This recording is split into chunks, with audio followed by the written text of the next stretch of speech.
Hey tout le monde! Vous pensez que vivre à la campagne était plus calme qu'en ville? Après l'histoire de Bearded Alien 013, vous changerez peut-être d'avis. Pour des raisons de simplification, on va l'appeler tout simplement Nico. Donc Nico nous raconte qu'il connaît des amis qui possèdent une grande maison dans la campagne.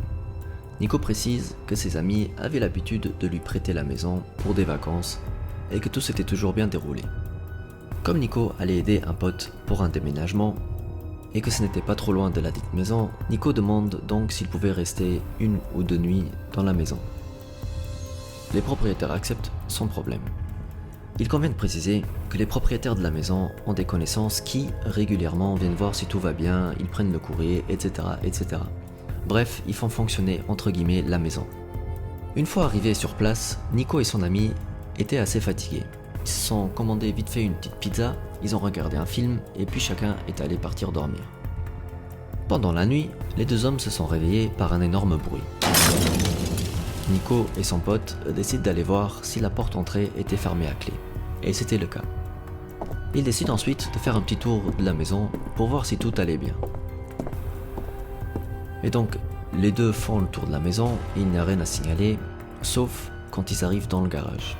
Quand le pote de Nico entre dans le garage, Nico voit que ses yeux se sont grandement ouverts. Avant même que Nico ait le temps de demander ce qu'il y avait, il entend quelqu'un respirer lourdement. Le garage étant assez grand, Nico balaye du regard tout le garage et il croise le regard d'un inconnu caché entre sa voiture et la voiture de son pote. Les deux amis réagissent assez bien, ils font comme s'ils n'avaient rien vu. Il quitte le garage et ferme la porte du garage qui connecte celui-ci à la maison.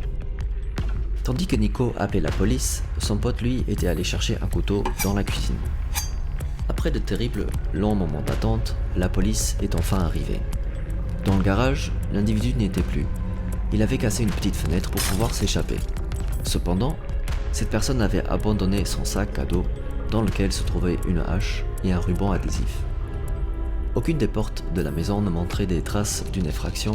La police a donc conclu que c'était une personne qui connaissait les habitudes des personnes qui venaient s'occuper de la maison et qu'il voulait probablement s'en prendre à l'une d'elles. Voilà, petite vidéo qui montre que ce n'est pas seulement en ville que peuvent se passer des histoires folles comme celle-ci. En plus de la vidéo où je raconte une mésaventure d'un Airbnb, j'espère que vous aurez quand même le courage, malgré ces deux histoires, de quand même partir en vacances et de louer une petite maison. En tout cas, j'espère que vous avez aimé cette vidéo. Il ne me reste plus qu'à dire rendez-vous à ma prochaine vidéo et d'ici là, je vous dis bonjour.